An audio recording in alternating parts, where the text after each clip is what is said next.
దేశవ్యాప్తంగా ఎన్నికల హీట్ కొనసాగుతోంది. లోక్సభ ఎన్నికలకు దాదాపు నెల రోజుల సమయమే మిగిలి ఉంది. తెలంగాణలో 3 ప్రధాన పార్టీలు తమ వ్యూహాలకు పదును పెడుతున్నాయి. ఈ ఎన్నికలను అత్యంత ప్రతిష్టాత్మకంగా భావిస్తున్నాయి. ఇటీవల అసెంబ్లీ ఎన్నికల్లో విజయం సాధించి అధికారంలోకి వచ్చిన కాంగ్రెస్ పార్టీ 17 లోక్సభ స్థానాల్లో కనీసం 14 చోట్ల గెలిచి తీరాలని లక్ష్యంగా పెట్టుకుంది. దేశవ్యాప్తంగా ఎన్డీఏ కూటమి ఈసారి 400 స్థానాలు సాధిస్తుందని బీజేపీ ధీమాగా కనిపిస్తోంది. లోక్సభ ఎన్నికల ప్రచారాన్ని పెద్ద ఎత్తున ప్రారంభించి రాష్ట్రమంతా హోరెత్తేలా క్షేత్రస్థాయికి తీసుకువెళ్లాలని కాంగ్రెస్ ప్రణాళికలను సిద్ధం చేస్తోంది. సీఎం రేవంత్ రెడ్డి, మంత్రులు, ఎమ్మెల్యేలు, ఇతర ముఖ్య నేతలంతా కథన రంగంలోకి దిగేలా రూట్ మ్యాప్ రూపొందించింది. ప్రచార అంశాలను పార్టీ రాష్ట్ర ప్రచార కమిటీ రూపొందిస్తోంది.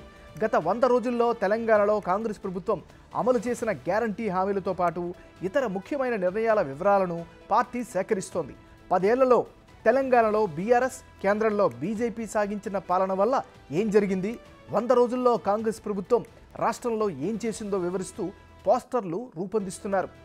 పీసీసీ అధ్యక్షుడు సీఎం రేవంత్ రెడ్డి ఈ నెల 14 నుంచి మే 11 వరకు రాష్ట్ర వ్యాప్తంగా 45 నుంచి 50 సభల్లో ప్రసంగించేలా ప్రచార కార్యక్రమాలను పార్టీ రూపొందిస్తోంది. మే 13న పోలింగ్ జరుగుతుంది. మే 11 సాయంత్రంతో ప్రచార గడువు ముగియనుంది. ఈలోగా ఒక్కో లోక్సభ నియోజకవర్గం పరిధిలో కనీసం 3 చోట్ల సీఎం సభలు నిర్వహించాలి అనేది ప్రణాళిక. గ్రేటర్ హైదరాబాద్ కలిసి ఉన్న లోక్సభ నియోజకవర్గాలపై సీఎం ప్రత్యేక దృష్టి సారిస్తున్నారు. కాంగ్రెస్ అగ్రనేతలు మల్లికార్జున ఖర్గే, రాహుల్ గాంధీ, ప్రియాంక గాంధీలతో పాటు ఇతర రాష్ట్రాల ముఖ్య నేతలు తెలంగాణలో ప్రచారానికి వచ్చే అవకాశాలు కనిపిస్తున్నాయి. వారి వీలును బట్టి సభలు, రోడ్ షోలు ఏర్పాటు చేయనున్నారు.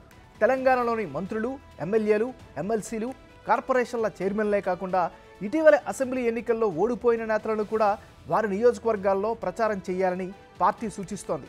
ఒక్కో అసెంబ్లీ నియోజకవర్గానికి ఒక్కో సమన్వయకర్తను పార్టీ ఇప్పటికే నియమించింది. ఎక్కడ ఎలా ప్రచారం జరుగుతోంది, ఎక్కడ వెనుకబడుతున్నారో సమన్వయకర్తలు ఎప్పటికప్పుడు సమన్వయం చేసుకుంటారు.